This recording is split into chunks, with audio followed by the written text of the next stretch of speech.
18 तारखेला माझी कंप्लेंट नोंदवली होती. माझा वकील आहे. आम्ही कंप्लेंट नोंदवायला आलेलो. सकाळी 4 वाजेपर्यंत आम्हाला पोलीस स्टेशनमध्ये थांबवून ठेवलं. जेवण नाही, काय नाही. आम्हाला फक्त प्रॉमिस केलं की FIR करू. हे पाटील साहेब जे काही इन्चार्ज आहे त्यांनी स्वतःच्या हाताने लिहिले की आम्ही FIR करतोय म्हणून. 8 दिवस आम्ही त्यांना कॉन्टॅक्ट करतोय, मेसेज करतोय, कॉल करतोय. एकही कॉल त्यांनी आमचा नीट उत्तर दिलं नाही, मेसेज केले नाही. आणि काल जेव्हा मी त्यांना हे म्हटलं की सर मी सगळे रिपोर्टर्स वगैरे इथे घेऊन येते जाब विचारायला, तेव्हा मला बोलले की तुला जे करायचं ते कर.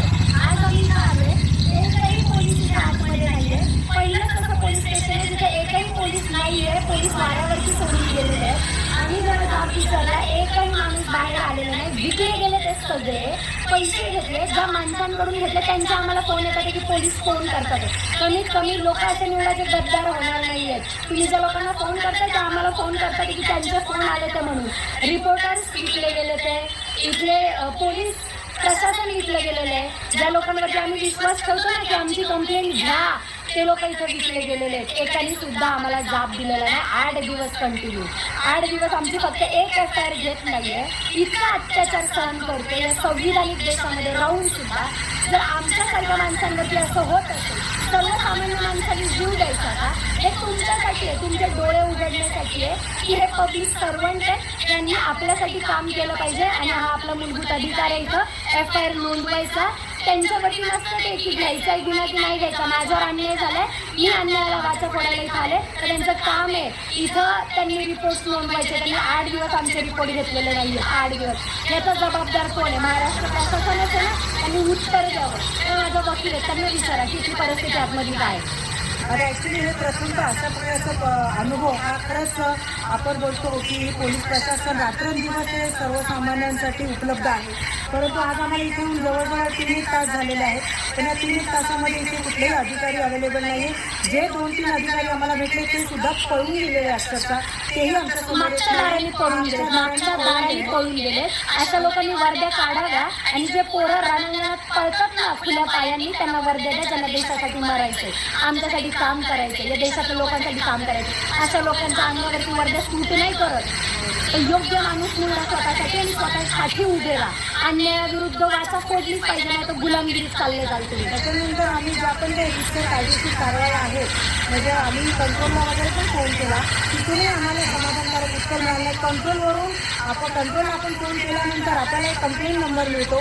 तो कंप्लेंट नंबर सुद्धा दिला जात नाही. तर शेवटी दाद मागायची कोणाकडे आणि कशी, हा एक प्रश्न आहे. आणि जर एखादा पोलीस अधिकारी ज्यावेळेला कर्तव्यावर हजर होतो त्यावेळेला त्याचं आतमध्ये आल्यानंतर बाहेर गेल्यानंतर किंवा कुठेही बाहेर गेल्यानंतर त्या डायऱ्या बनवल्या जातात, नोंद केली जाते. अशा कुठल्याही प्रकारच्या नोंदीसुद्धा इथं आढळून आलेल्या नाहीत.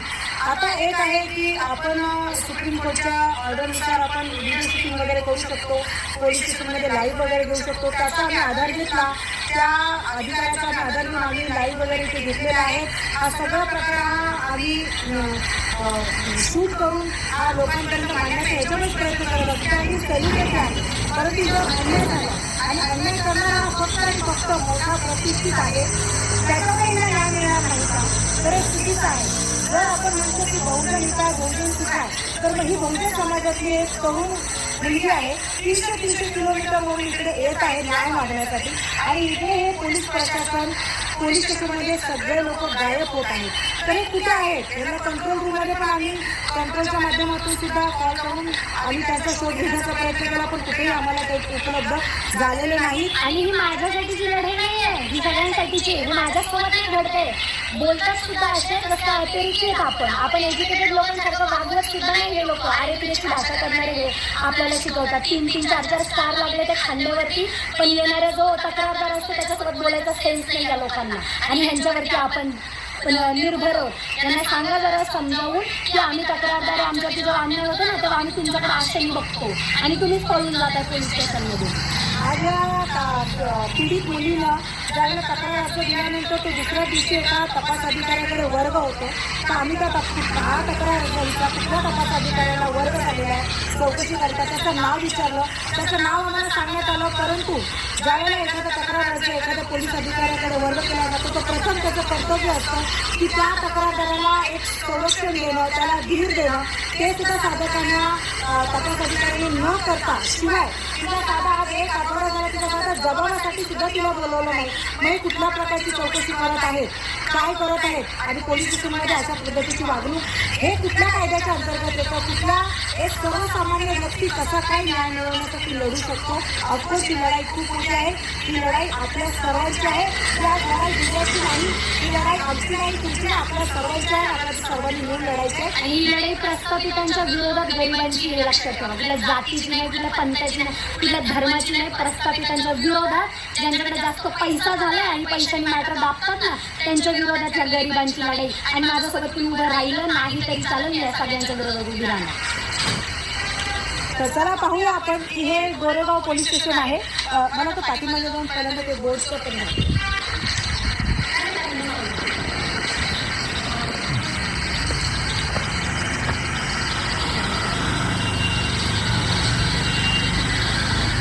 गोरेगाव पोलीस स्टेशन आहे. जर अशी कुठल्याही प्रकारची घटना घडली तरी कोणी अवेलेबल नाही. अधिकारी कक्ष बघा, हे पोलीस प्रशासन. इकडे पण आम्ही कुठे इकडे कोणी आहे निर्भय कक्ष पंखे चालू. आपण कक्ष मोठ्या पण पंखे चालू. फक्त तुम्ही पंखे सगळीकडे चालू ठेवा, लाईट चालू ठेवा, पण इथे कोणी उपलब्ध नाही आहे. पोलीस निरीक्षक गुन्हे अवेलेबल आहे, सिनियर अवेलेबल आहे. आता अशा खरंच की एका पोलीस स्टेशनमध्ये एखादे 3 प्रशासकीय अधिकारी असतात निरीक्षक लेवलचे, तर त्याचा एक तरी हजर पाहिजे. परंतु ते कोणी हजर नाही. ते लोंढे साहेब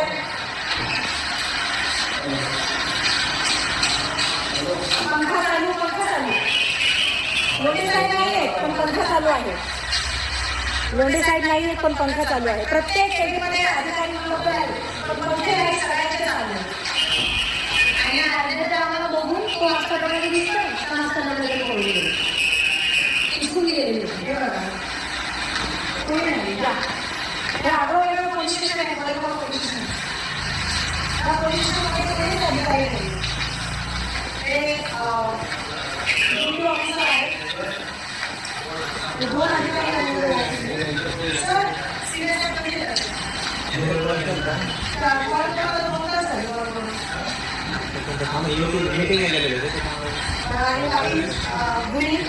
गुन्हे प्रशासन आहे.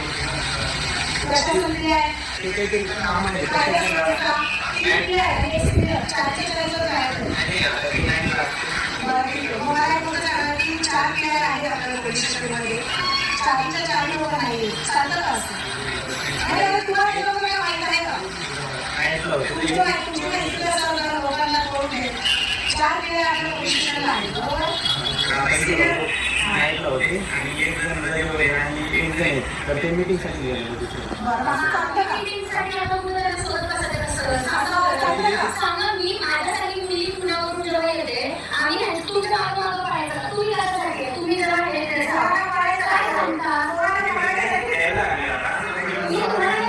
तुम्ही आता नव्हते मी मला सांगते तुमच्या परिस्थितीचे सगळे परिस्थिती तुम्ही सांगा की हे जे सिनियर्स आहे त्यांनी जरा हेलं पाहिजे याची आधी झाला आम्ही कोण करतो तुम्ही स्वतः सकाळी 6 वाजेपर्यंत मी म्हणून सांगते 3 तास मला कागद करून जायचंय. हे लोक जरा आम्ही मला पडायचं बंद करायला मला जाऊन खायला कंप्लेंट करून ठेवा कोणाची कंप्लेंट करणार.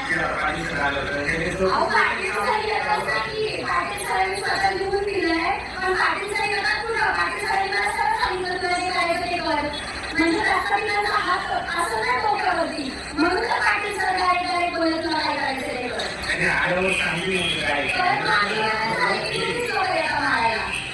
आमच्यासारख्या आणि त्याचं नाव होतं त्या दिवशी काय रे तुझं काम आमच्यासोबत आपल्याला सारखं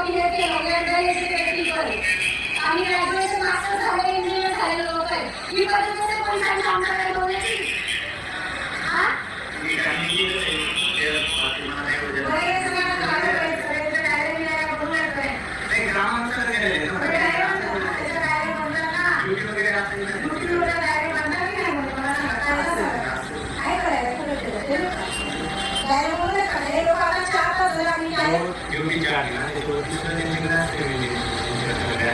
पोलीस वगैरे नोंद करून जातात ना, तर बाहेर जात आहोत, ह्या चौकशीसाठी जात आहोत, मग आलो मग गेलो ते दाखवा आम्हाला.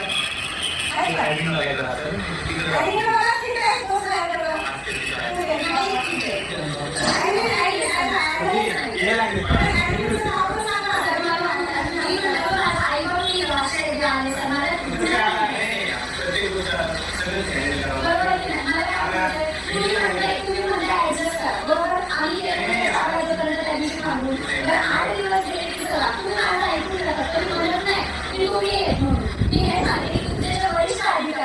त्यांनी सकाळी 4 वाजेपर्यंत मला माझ्या लोकांनी थांबून तुम्ही होते. आज 8 दिवस झाले हे लोक आम्हाला रिस्पॉन्स देत नाहीये, आमचे मेसेज बघत नाही, माझे फोन उचलत नाहीये आणि शेवटच्या क्षणाला मला म्हणतात तुला जे करायचं ते करू नये आंदोलन आणि आंदोलन उपोषण करू नये का घ्या तुम्ही माझ्या तुळाची जबाबदारी. जिथं माझा अन्याय होत आहे आणि मी तुमच्याकडे माझा भाऊ महाराष्ट्राचं शासन म्हणून बघते की तुम्ही माझ्या मध्ये केलेला त्यावेळेस एखादा 6 वाजता पोलीस ऑफिसर मला बोलतोय की तुला जे करायचं ते म्हणजे राष्ट्रवादीकडून चांगलेच पेटा घेतलेला आहे त्यांनी. आम्ही लढाई तुमच्याकडे अन्याय होईल ना त्यावेळेस आम्हीच लोक येऊन तुमच्या बाजूने लढायला हे यांना सांगा जरा जाऊन. कुणी प्रस्तावित येणार नाही यांच्यासाठी. तुमची काय समजा कंप्लेंट दिली तर नक्की घ्या ना. कुठे घेतली 8 दिवस हे बघा ना. चौकशी वगैरे काय चालू त्याबद्दल अहो आम्ही सगळे पुरावे दिले त्यांना स्क्रीनशॉट दिले ते काय बोलले रेकॉर्डिंग दिलं अजून किती जणांना तपास करायचा आहे. सांगतील काहीतरी ते बघू आता. त्यांना फोन करा आणि त्यांना म्हणा लवकर या. आम्ही तुमच्यासाठी थांबायला मोकळे नाही की तुम्ही कुठे आहे तुम्ही या हे तुमचं पोलीस स्टेशन आहे तुम्ही इथं असणं गरजेचं आहे. मीटिंग वगैरे जावं लागतंय तर मी करतो का काय लोकांना त्याच्या हायर ऑफिसरला फोन केला कंप्लेंट केले अजून ते गाडी नाही पाठवले. अजून मी कंप्लेंट गाडी नाही आले काय पोलिटिशियन आले पोलिटिशियन बसच केलं पाहिजे. हे पोलिटिशियन पाहिजेच नाही आम्हाला इथं. आणि तर शपथ सांगतो आजची शपथ करतो डॉक्टर बाबासाहेब यांची शपथ काम करतो मी. हे पोलिटिशियन पाहिजेच नाही आम्हाला इथं. त्यांच्याकडे गाड्या नाही 14 एकर क्षेत्रामध्ये 2च गाड्या आहेत फक्त. 14,000 हेक्टरमध्ये एकच 2च गाड्या आहेत फक्त. याच्याकडे गाड्या नाहीत, याच्याकडे बुलेट नाही, काहीच नाही. काय करायचं आम्ही जीव द्यायचं का?